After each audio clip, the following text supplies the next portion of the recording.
Welcome to Movies We Like, part of the Next Reel family of shows on True Story FM. I'm Andy Nelson, and that over there is Pete Wright. Confirmed. It's Pete Wright.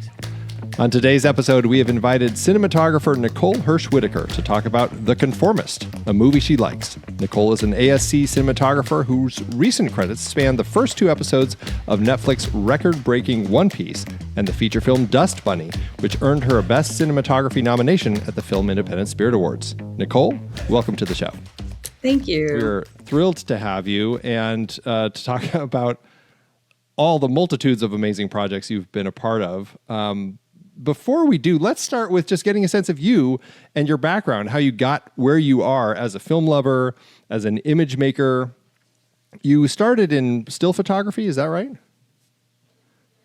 Yeah. I started, so when I was in high school, I was lucky enough to go to a great creative high school where they taught photography and video art and all kinds of like really fun, quirky, creative subjects, including also my English teacher would have us read a book and then we'd watch a movie. Oh. So we would read Moby Dick and then he'd show us The Conformist, and then we'd read Lord Jim and he'd show us a Antonioni movie. And I mean, he was just this incredible film buff who decided to incorporate film into his English and literature class. So as I was studying still photography, I also got this sort of crash course on European films, which I'd never seen. So Yeah. Did you know as a still photographer that at some point you were going to be drawn into videography? Like how did transitioning to motion pictures work for you?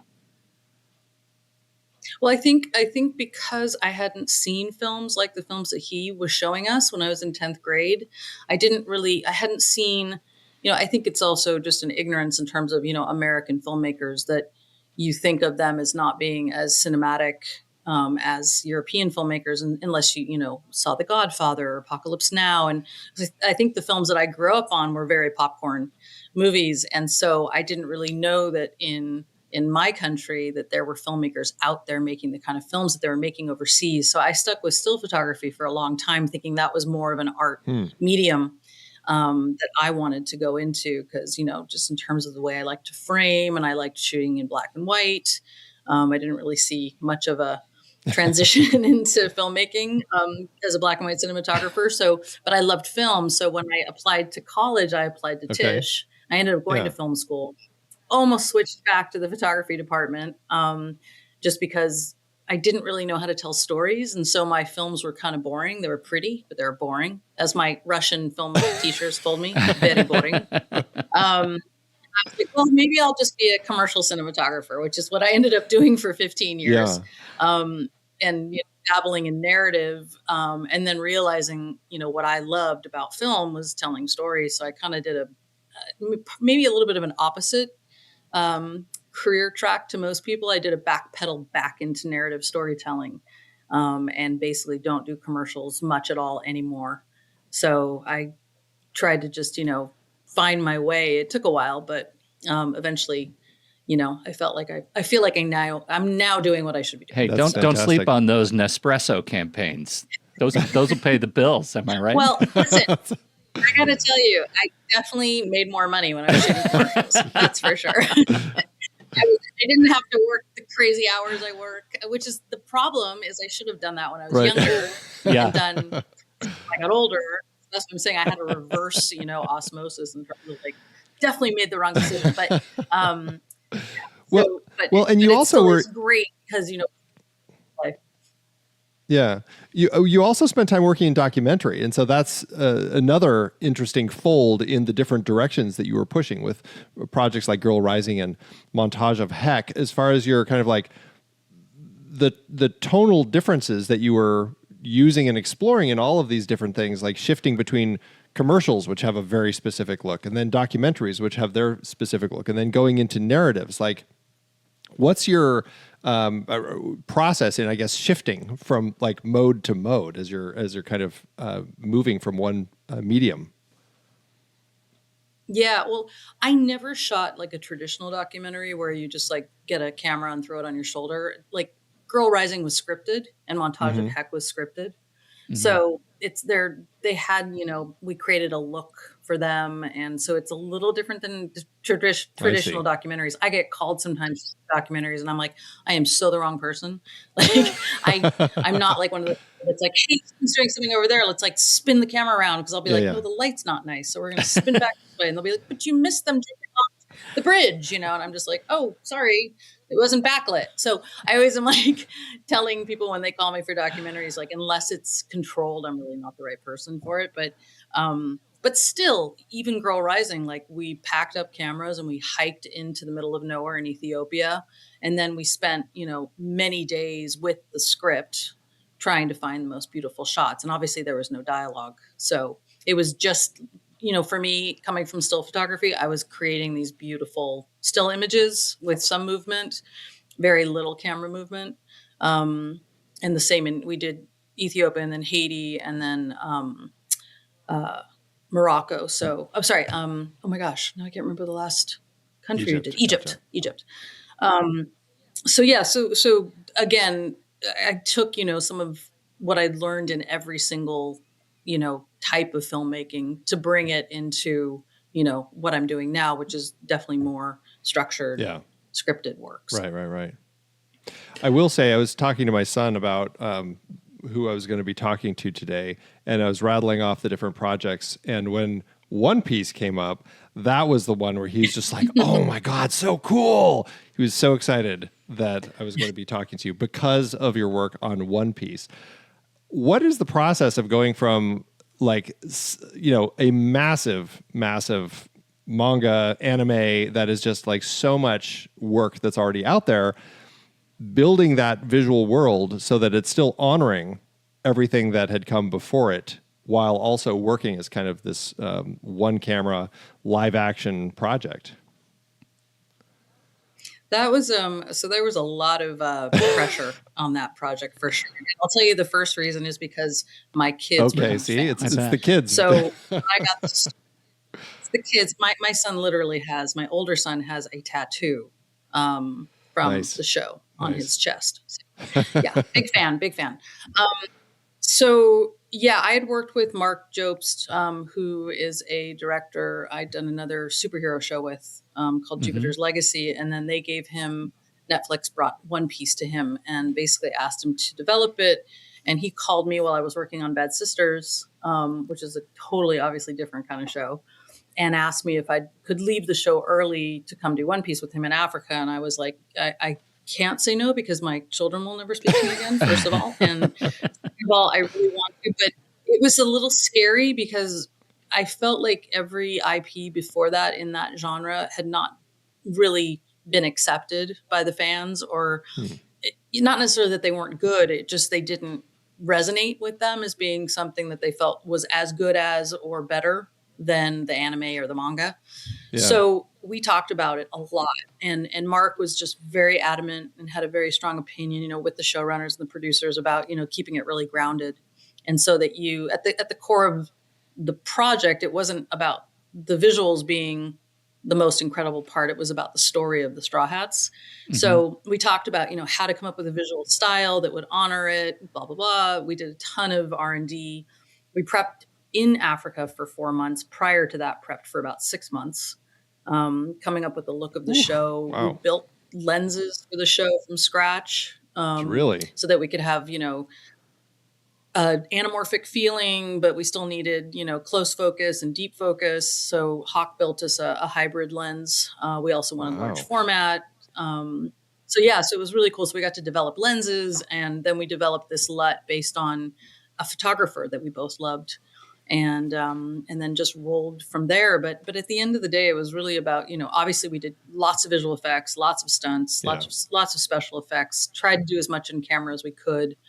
But it was definitely the most fun project in terms of like being involved in developing something that had never been done before. So it was really fun. It's an extraordinary piece. And I can't think of a higher compliment that I can give you other than it's already catnip for a guy like me, but my wife also loves it.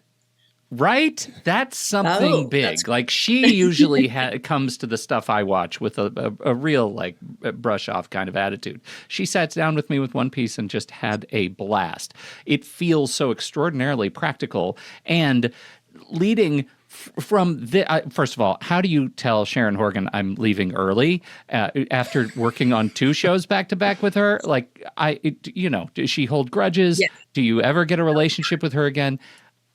We're in love with Shining Vale and Bad Sisters. Absolutely extraordinary.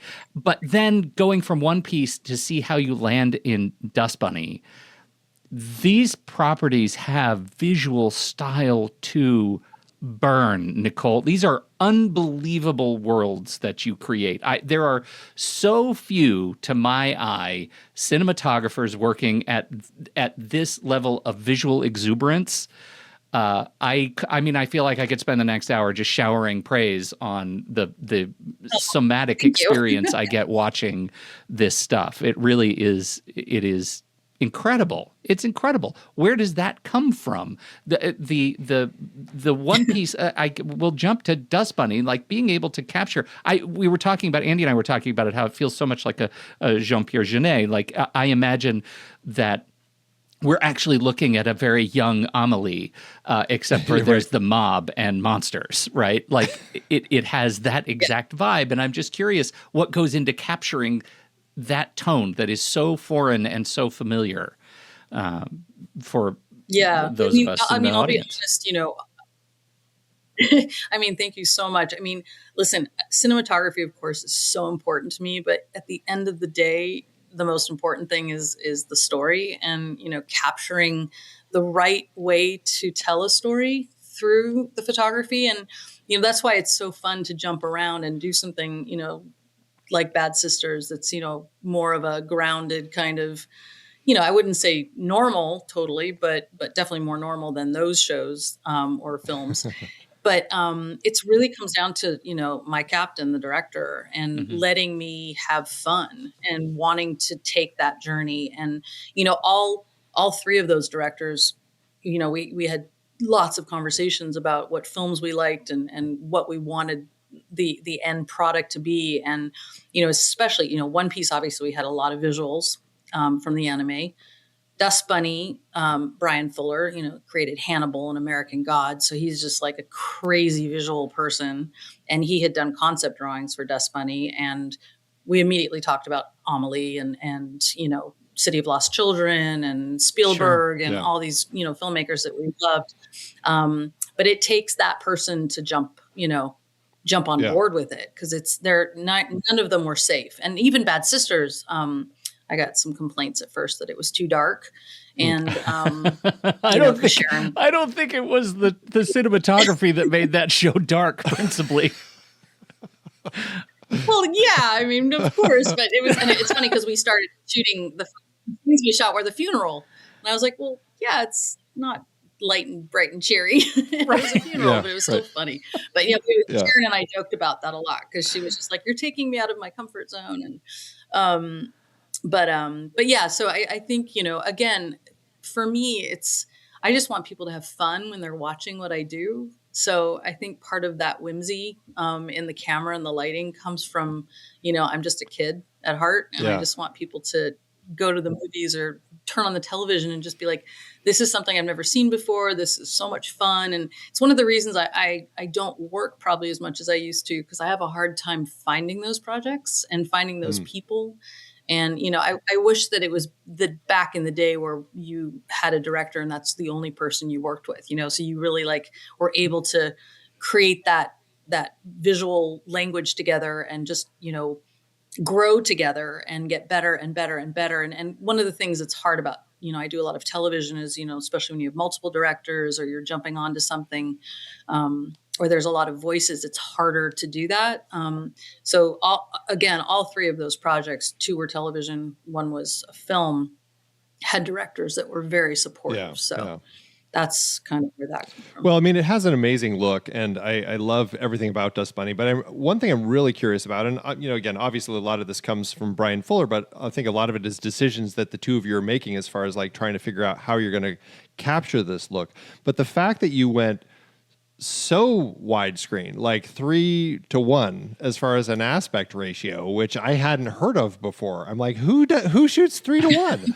It's crazy to me. And I was looking at it on the screen and I'm trying to figure out, I'm like, is this cropped right? Like, what is going on?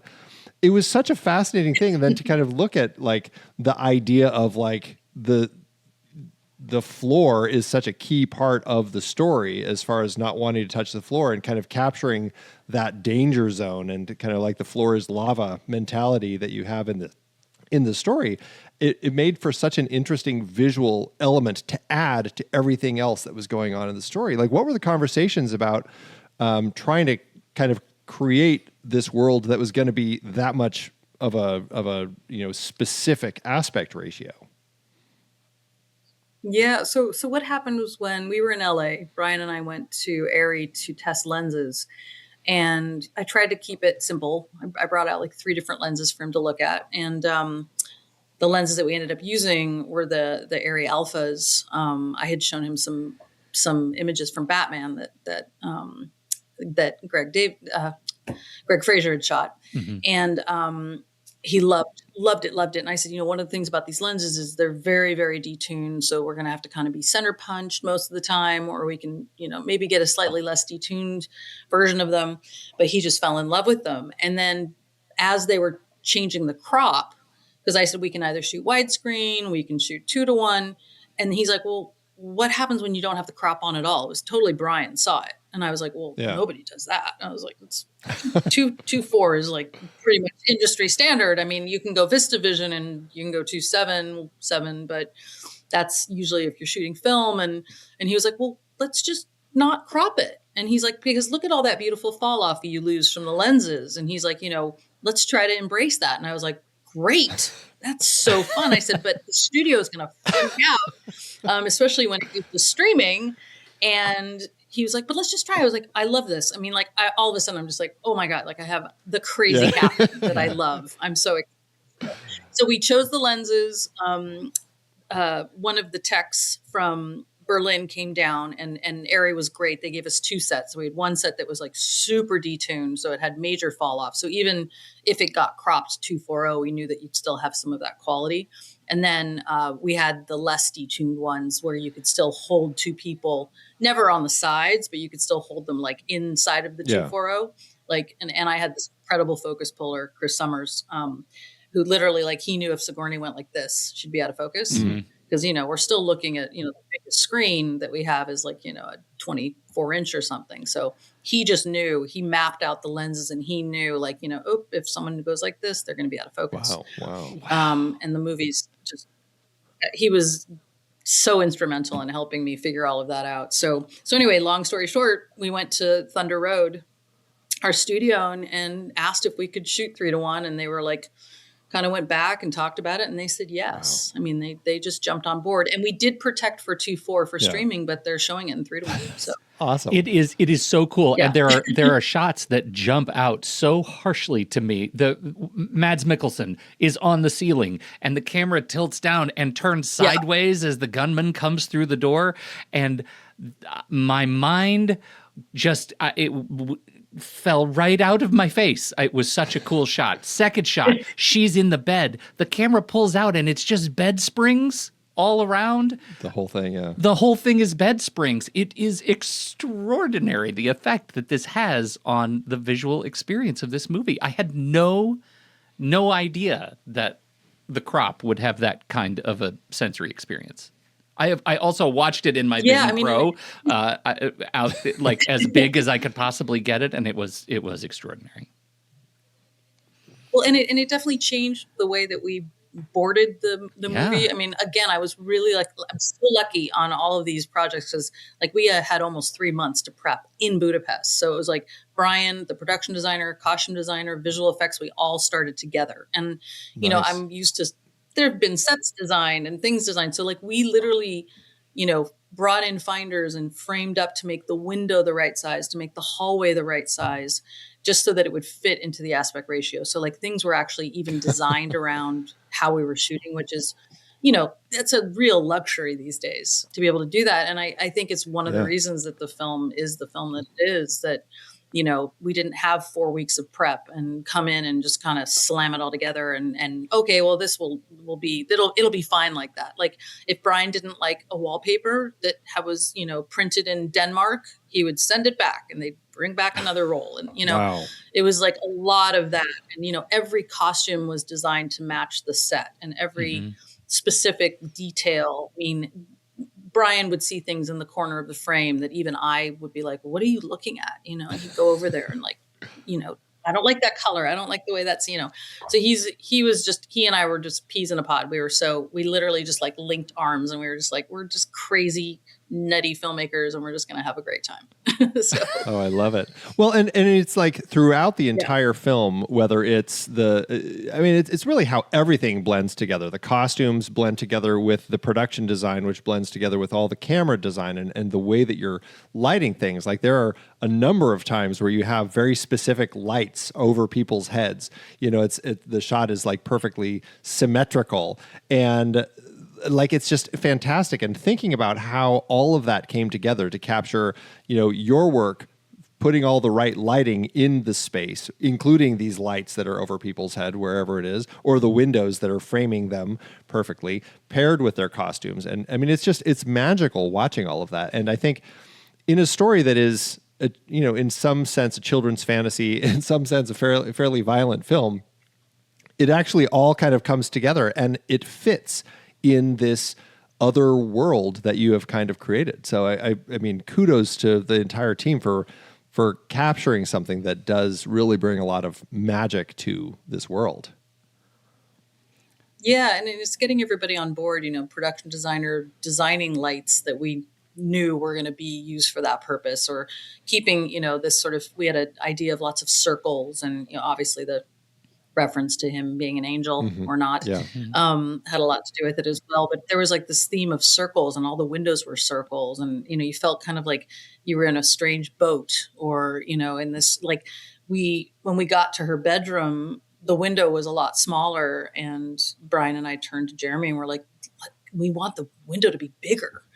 And Jeremy was like, okay. And so he just took out his tape measure and we like literally, he just chunked, took out another piece of the wall and made the window bigger. And then we came back, we're like, could it be a little bit bigger?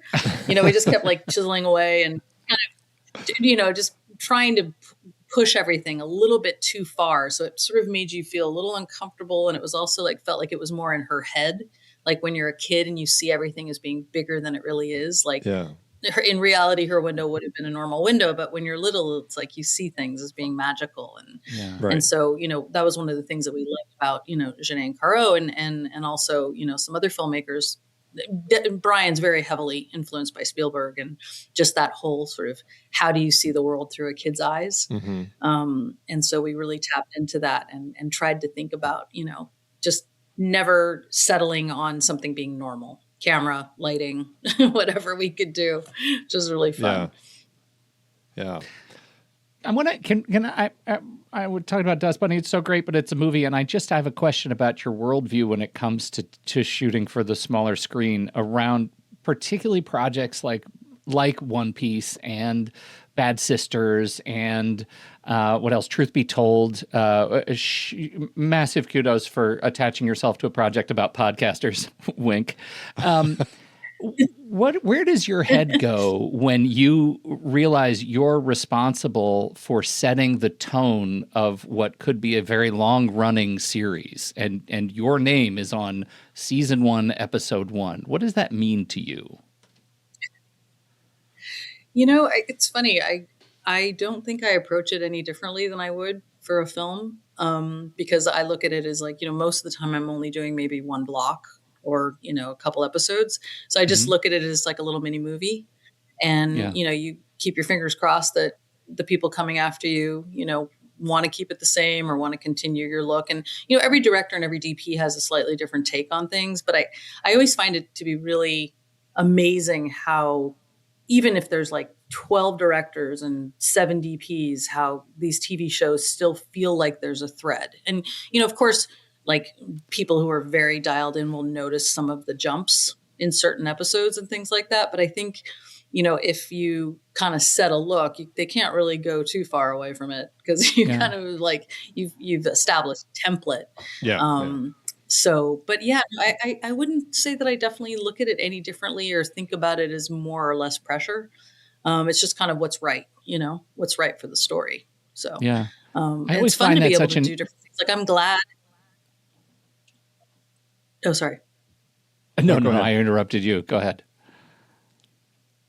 Oh, no, I was just saying, I think it's, always kind of like, I just get really happy that I'm not pigeonholed as to being just one type of cinematographer, that people actually come to me for different types of looks, which is fun. Like, I know some people who are like, I only get called to do horror or I only get called to do comedy. So I've tried to keep it diverse enough that I could, kind of wiggle into any genre that is out there. Well, it doesn't hurt to have, both Sharon Horgan stuff with Bad Sisters and then Tyler Sheridan. Like there's talk about somebody with a firm hand on a look and an aesthetic.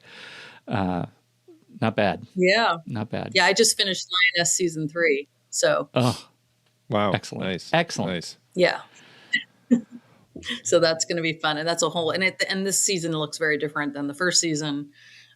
So yeah, again, super fun. I get to like jump in helicopters and be like super macho DD. That's so awesome. So those will be great for your BTS shots on your IMDb page. Exactly right. I know. I actually do. I can't put them up yet, but I have some great ones. My director this year is a director named DJ Caruso, who's an amazing feature director. Oh, yeah. He's actually in Wales right now doing a movie with Anthony Hopkins and Catherine Zeta-Jones, and he and I we took so many pictures because we were just like, nobody shoots in helicopters anymore, like with real West cams and like, flying around, like with the helicopters, like dipping down, and we're just like little kids. We were like giggling and laughing and we didn't want to get out of the helicopter. It was so much fun. So yes, at some point I'll be able to put some of those on there. Yeah. Oh, that's fantastic. I love it. Well, let's shift gears and start talking about The Conformist. This is the movie that you picked for the show. And, I'm fascinated by it, especially knowing that I'm assuming that, as it sounds like, the first time that you saw this was in your English class in high school. And how you kind of stepped into this film and finding a love for it, because it's a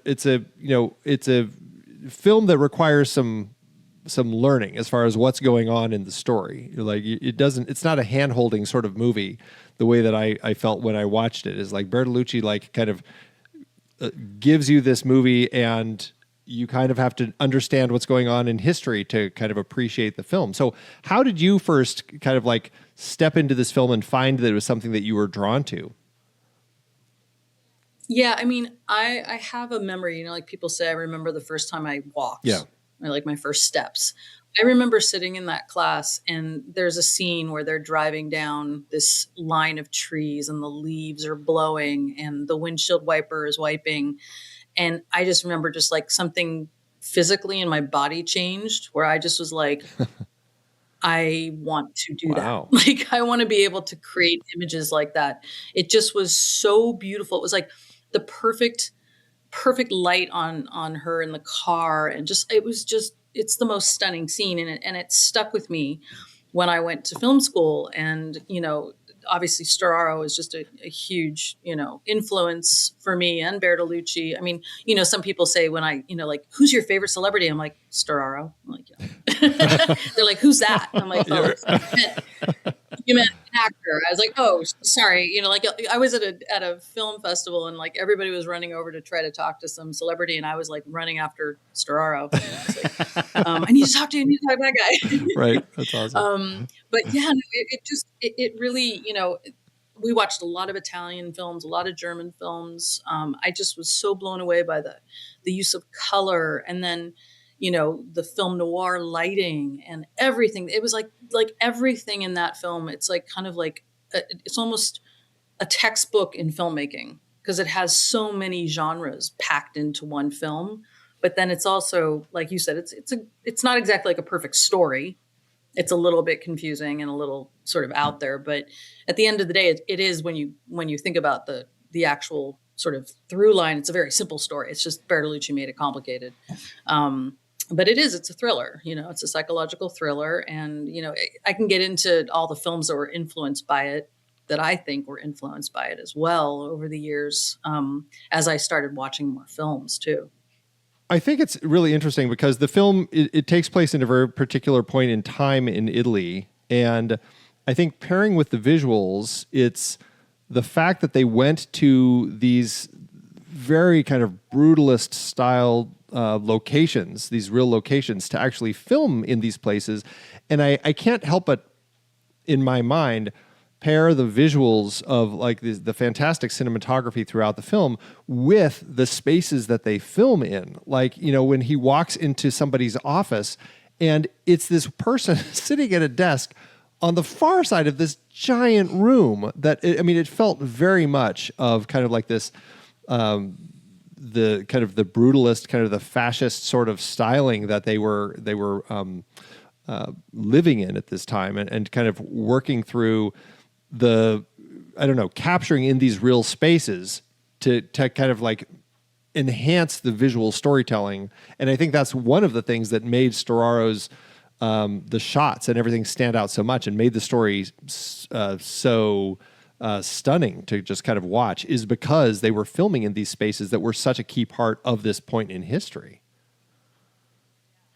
Yeah. And I think that's, one of the things that I took away from it as well, because most of my still photography was like, I would find bridges or different environments. And I always had a model. I didn't just take pictures of architecture, but I like to use the architecture and then put people in it. And so again, like when I saw that film, I was like, oh my gosh, like he's actually taking what I love about photography and putting it into film, which I hadn't seen before. And I think, for these last, decades that I've been shooting, I've always kept that, in the back of my mind, the symmetry, the wide shots. Like I will go as wide as possible, and especially for television, until they're like, wait a minute, don't forget, people are watching it on their phones. And I'm like, oh, okay. And, that sounds like a them problem. Maybe, yeah, that's a them problem. Except for when I see my kids watching my shows on their phones. But right. I think, there's that. Then you have to switch gears. Then you go to shoot a movie. And if it's too close, then people are like, please get wider, when you're in a theater. So I think about that all the time, of like the way that people learned to be cinematographers and how to shoot has had to change as well. Because you have to imagine you couldn't shoot a film all in wide shots anymore, because, right. When it goes to stream, it's just, you're not getting close enough to your characters. So, I think about that all the time when I'm shooting and when I'm watching things. That is such an interesting observation. It makes me. I just caught Marty Supreme, and it was that same experience. That movie is uncomfortably close for many of the character shots. And that I know is a Safdie staple. Like that's a thing that they want to create. And yet I find it deeply disconcerting. It's like not enough variety. It's like an oppressive sort of, especially when you watch it on a smaller screen for streaming, it becomes uncomfortable, unsettling. It's really interesting. Yeah. I was just having this conversation about a project I might be doing, and we were talking about driving footage. And, there's very little time to do practical driving footage anymore. And so one of the things is, when you're seeing a lot of car work now, it's because it's on stage or it's on a volume. It's just close-ups. And so you're losing that scope that we used to get when everybody used to have to shoot driving practically. So when, or you can like have a lot of fun and go back and watch Dr. No, and then like the car's like 10 feet too close behind him in the rear projection, and it's hilarious. And they're like reacting to something that's like not even behind them. Or, it's like, there's, all those different kinds of driving moments, but it's something I think that, people just forgot about a little bit, is to get that breath, and pull back so you can see more scope. You don't always have to cut in. And it's one of the things in television that, we're always battling, and especially with guest directors, they're nervous not to do the coverage. And it's funny because Taylor Sheridan actually just told the director on our one of our last episodes, like, you don't need to cut in so close all the time. I like those wide shots. Like, I want to see the sunsets, and I want to see, you know, the helicopters flying in wide shots. And why would you cut into somebody in the helicopter when there's a beautiful sunset? And it's so true, because it is more Yes. cinematic.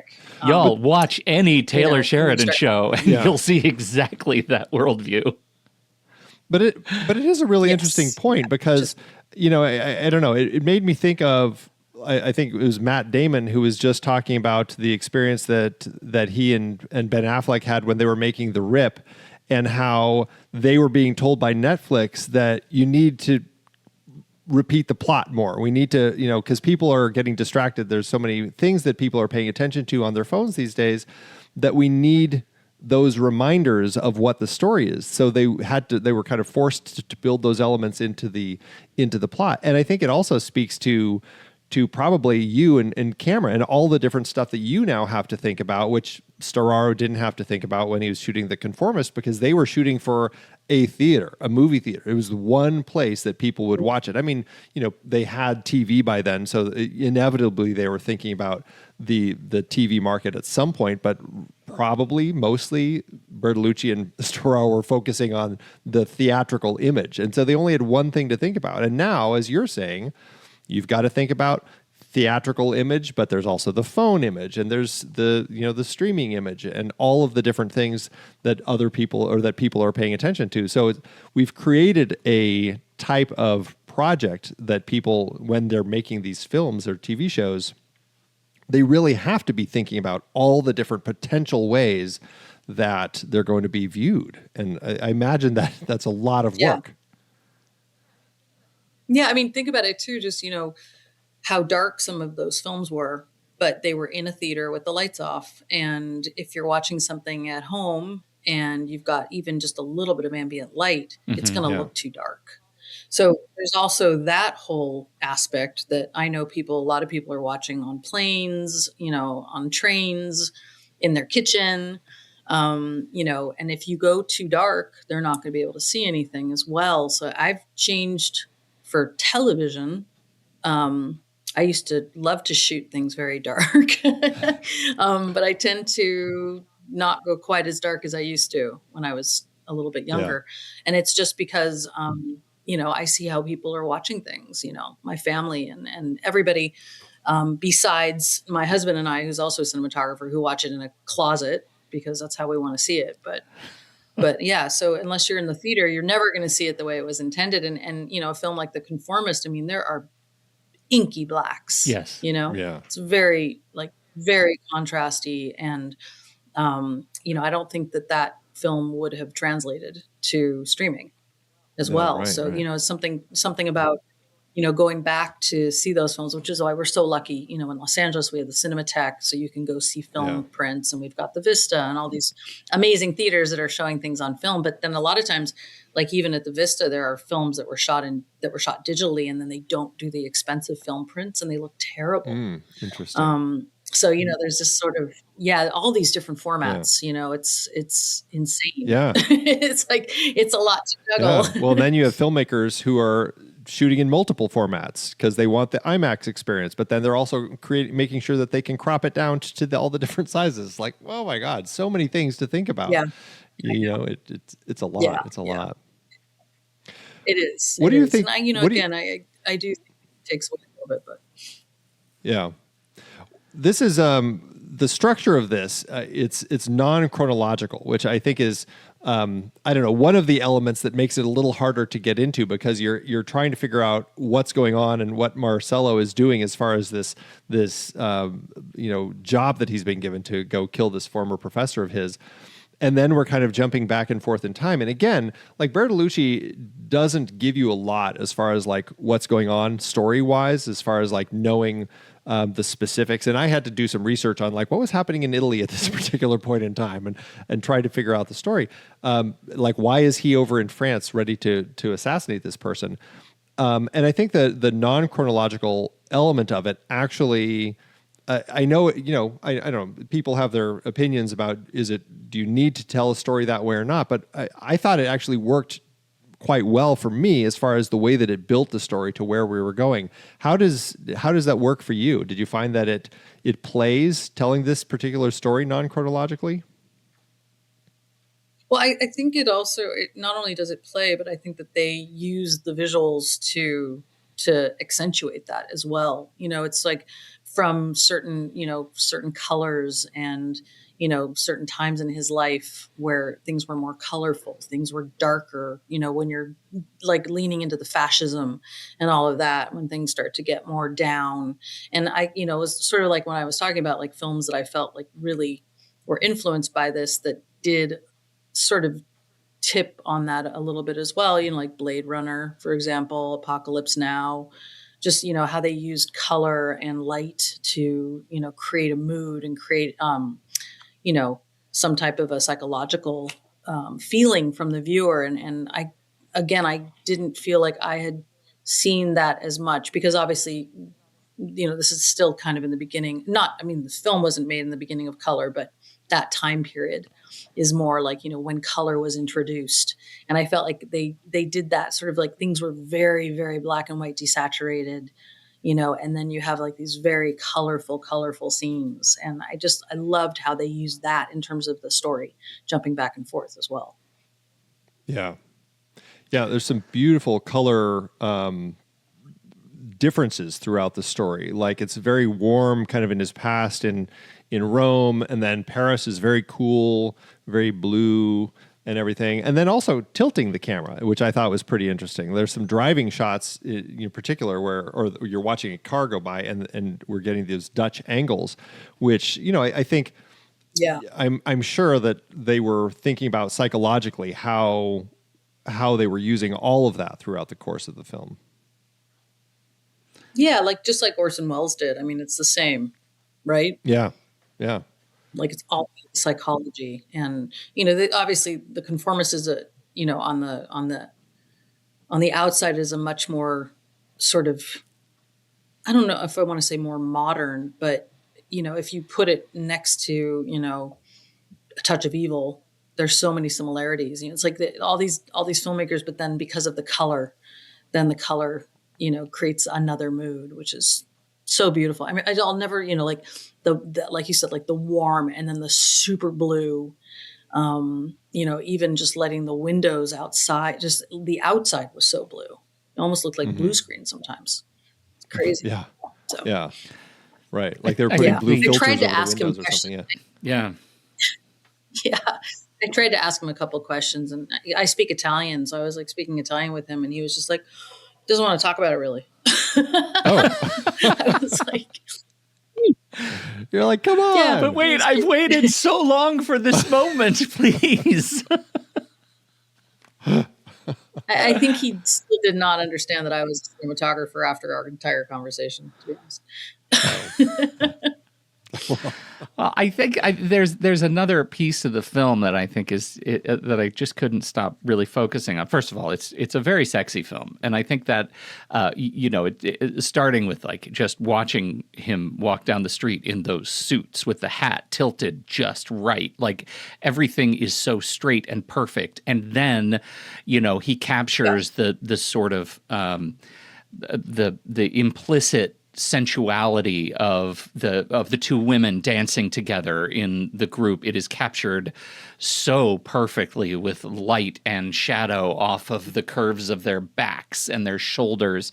The way they look at each other is it ends up being a just sort of a wildly kind of progressive experience that flies directly in the face of so much of the authoritarian, the sort of fascist worldview that the film is critiquing, and it's just so easy to get lost in the world of these people trying to figure out where their bodies and minds belong in this universe, and how Storaro manages to lock that down in the frame is juicy. Yeah, no, you're right. And I mean, it is, again, being in school as a 10th grader watching this movie with all these guys, I probably had crushes on in my class. It was like, it's sexy. It's really sexy. Yeah. And then seeing two women together and like, I remember like some of the guys are like, ooh, like, do you Yeah, like, right. Girls together? It's like, kind of like, the ones who were not interested in film. Yeah. Yeah, Just right. thought that was really cool. But no, that was another thing that definitely resonated for me. It was like the first time I'd seen a movie that, was something that felt sexually visual and beautiful at the same time. Yeah. And I think that they were, whatever they did, listen, I always, sometimes I'm like, how much of it is really the photography, because there's such a mix of what the actors are doing as well. They're contributing to it. Like if it wasn't them, and also too, I'll never forget, I grew up in California, so everybody was blonde. And I remember like, she was like this gorgeous brunette too. I was like, with short hair. I was like, that's so cool. It was like, kind of like, or do all the women in, in Italy and France look like that? Like they look so different. It was like kind of amazing.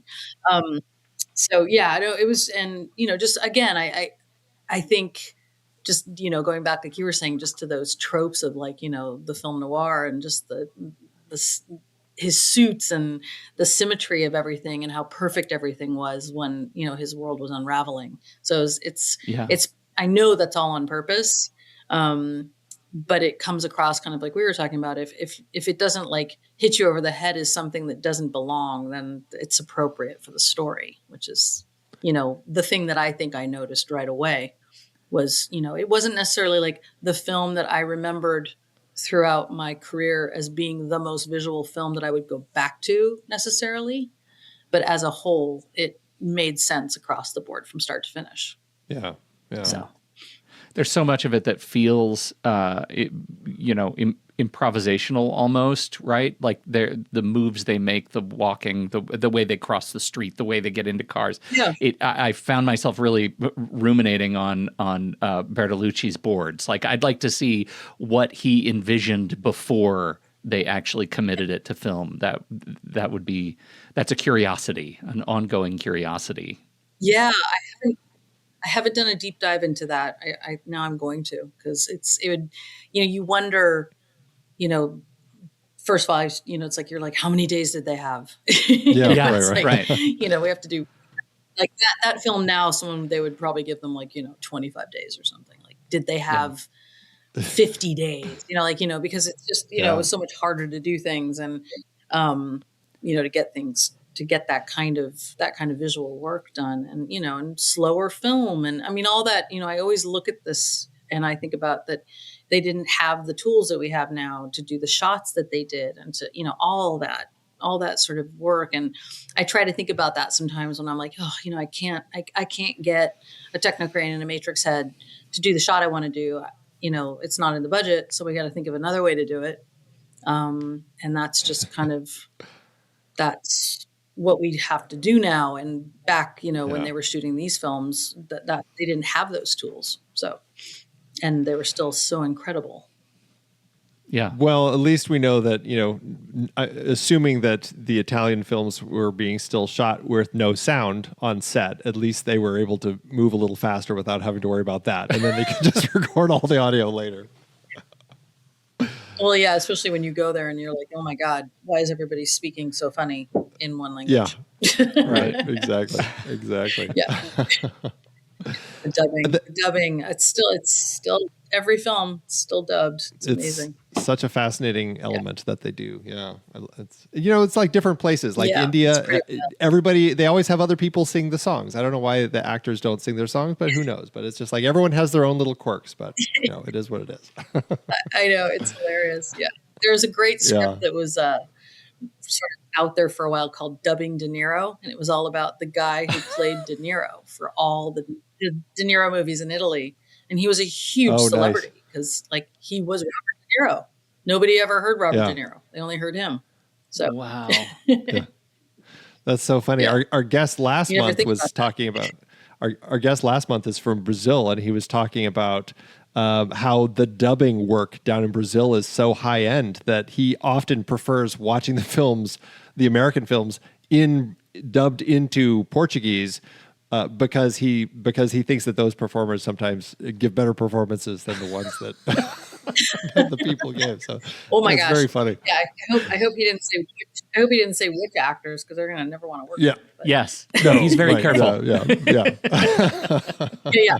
He'd be like, yeah, I liked Meryl Streep's, dubber better. Yeah. Right. Right. It's Yeah. like, Yeah. no, Yeah. Watch out who you're talking about. but I right? think that's what I mean. Like this guy was more famous than De Niro.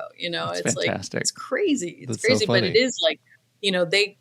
I've always found it fascinating because to me, it's so important to hear the voices of these actors. And so when you go overseas and these movies are dubbed, you're just kind of like, how different they must be, Yeah. to those Yeah. people. They never see them in English, so they don't know any better. But still, yeah, that's a Yeah. whole other podcast for you guys sometime. A whole For other sure. world. Yeah. No kidding. No kidding. It's a fascinating one, though.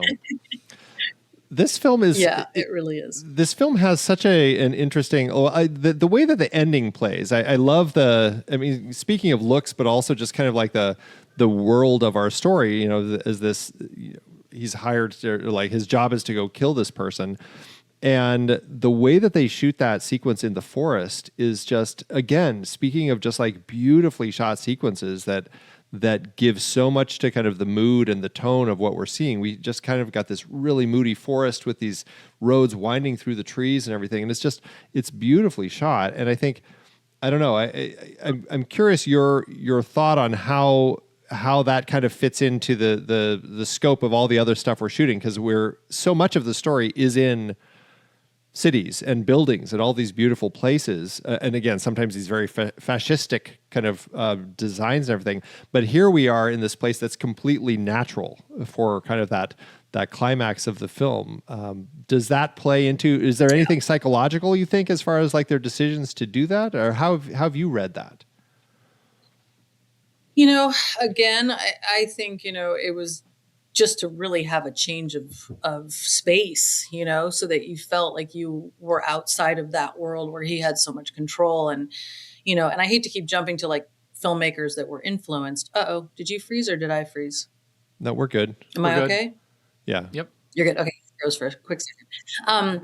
No, I was just going to say to go back to, I remember that sequence so well. And then I remember when I saw Miller's Crossing and I was like, wow, like, remember the sequence in Miller's Crossing, and I was like, oh, that's so incredible how much that feels like that sequence, but taken from a different perspective. And I remember that was when I started realizing all the filmmakers that were influenced by Bertolucci, like Wes Anderson and Ridley Scott and, all these different filmmakers. And I was like, and the Coen, nobody ever talks about the Coen brothers being influenced by Bertolucci, but, or Storaro. And Deakins, how much Deakins was influenced by Storaro, obviously. Yeah. And, when you look back at those types of sequences and you realize psychologically, like you said, how it makes you feel that you are, there's nowhere to run, basically, is what that is that you're in a forest, and that's finite unless someone changes their mind. You're going down like every mob movie. You go to the forest and then it's time. It's your time to go. Right. Right. Well, that's you're no longer that's in your where I element. think, I mean, again,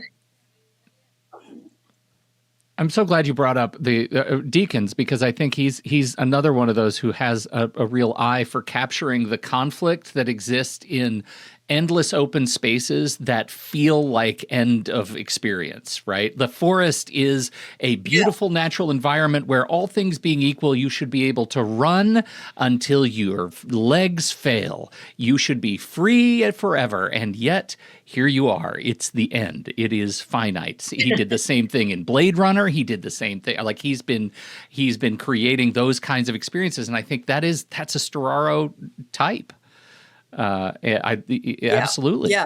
Again, yeah. It's like it's just what always stuck with me, and why I wanted to talk about this film is it's the scope for a very simple story. It's like, just because, and whenever I meet on films with directors, they always say to me, like, the thing that I feel like I'm missing in my last project is scope. And I'm like, and they're like, because we didn't have enough money. And I'm like, it's not about the money. It's about being brave enough to be like, we're going to shoot really wide, and then we're going Yeah. to shoot close up. And you have to get rid of your sensibility of mediums because, Yeah. you know, it just doesn't fit into that. You don't want to jump from a super wide to a medium shot because then you're just doing coverage. So you want to go like in the Conformist, you know, these big wide shots, and then you get these beautiful close-ups. And then you Yep. feel like you're in his head in that moment when he's trying to, you know, come to terms with the fact that he has to kill him. And, you know, it's just that type of filmmaking is, you know, something that I do believe is something that you come up with your director as a cinematographer, because you have to be prepared for that, you know, in terms of the type of lenses that you choose. Like I every time I get onto a project, I always have lenses that I'm not sure the director will like because they're so wide. I love wide lenses. And then, you know, I always end up using them, and they're always so happy. You know, they're like, "Oh, no one's ever Yeah. shown me that lens before." And I'm like, "I know it's really wide." But it's just gives you a different sense of, you know, it's like a different feeling Yeah. than those middle ground, you know. And listen, I love them all. I love long lens shows. I love super wide, tight. I love everything. I don't like have a certain like, you know, idea, but I just tend to resonate always, probably because of my photography background. I always used to use wide lenses. I didn't, you know, didn't have zooms. So it was like, you know, I'd have one or two lenses. So it was like you either pulled back or you went in tight with your wide lens. And I've always really liked that. And I tended not to use long lenses very much in any of my work. So. Well, it's Wow. beautiful. Yeah. Fantastic. I mean, it's a great place to end this conversation. I mean, wonderful film. Thank you so much for bringing it onto the show. I mean, it's really it's one that does require some homework just to like understand the context of the story as to like what's going on. But it is a stunning film to watch. It's just beautiful, Truly. and the way that it comes to that finale is just like kind of a, I don't know, a little bit of a shocking ending, that final little twist that we have there, which I really enjoyed. But yeah, thank you so much for Don't bringing tell this anybody. one to the show. You want them to watch No, I know. it. Let them watch it. Exactly. Yeah. No, I mean, Yeah. again, you just, you know, I always say to people, like, think of elegant darkness when you want to watch this film. That's kind of the best thing I can think of to describe it. That's it. You know, because That's it. it's like there's dark for dark, and then there's elegant dark, which is, you know, this film or The Godfather or, you know, Citizen Kane, or anyway, lots of films. But I try to think of it that way, because a lot of people say, oh, you know, it needs to be darker, dark. I want it to be dark. And I'm like, well, what is it? What is dark to you? It's not just dark in terms of like light. You know, it's also about dark story. And I always tell people to watch The Shining and be like, go watch The Shining. It's so much in daylight, and it's terrifying, you know? Still terrifying. So, yeah. Right. Yeah. Right. Still terrifying. Have you had a chance to see this on the big screen? Have you, like, a film print of this before? No, not since I was in high school. I have not seen a film print of it since I was in high school. And I know it was. Wait, your at the English Cinematech. teacher showed you a film it was print of there. it? That's all there was. Yeah. Wow. That's fantastic. I mean, there probably was a love it. VHS copy of it somewhere. But yeah, no, he showed us. He had a film projector, and he had someone come in and actually project for us. Yeah, it's I love crazy. it. He was amazing. I think we did watch a couple things on VHS as well. I do remember. Yeah. So, but Conformance was film. Yeah. We got we had a tiny little auditorium, but it was where they had the theater. And they did bring this one in on film, but I have not seen it projected in a long time. And it's really funny because I actually took my son to see The Godfather projected at the Cinematech recently. And he just was like, it was such a different movie for him to see it projected than it was to see it on television. Like he really felt it, like the difference in the experience. So yeah, I have to, I'm going to tap the Cinematech. They need to bring it back again. Yeah, absolutely. Well, Nicole, thank you so much for coming on the show to be part of this. Do you have any projects that you want to plug? I mean, obviously, Dust Bunny, people need to check that out. It's streaming right now. But any other things that are coming up that people should be keeping an eye out for? Nothing yet that I can talk about. I mean, I love Lioness, so I'm excited for season 3 to come out, which will be coming out. Yeah. But my other projects, not yet. but hopefully, Gotcha. soon there'll be there's another Netflix show coming out and some things. So Awesome. Do you have any socials to plug? Do you have any place out there on the internet where people can find you? I am pretty much just on Instagram. So it's NicoleWhitaker.dp. Excellent. I keep it simple. Well, Otherwise, I don't have enough time. For sure. And people can follow you there, presumably to learn about some of these upcoming projects as well, right? Yeah, I have not posted anything yet But because when I you can't do, until yeah. they come out. Right. So Excellent. when Okay. I do, Yeah. yes. All right. Very exciting. Awesome. Well, Nicole, thank you again so much. Yes, but yeah. Thank you. Thanks for having me. It was fun. Movies We Like is part of the True Story FM network and part of the Next Reel family of film shows. Our theme is Chong Clap by Out of Flux. Find us at truestory.fm and follow @TheNextReel on Blue Sky, Instagram, and Letterboxd. You can also watch full episodes on the Next Reel YouTube channel. If you'd like to learn about becoming a member of the Next Reel family of film shows, visit truestory.fm/join. That's truestory.fm/join. And if you're enjoying the show, we'd love your rating and review wherever you tune in. See you next time.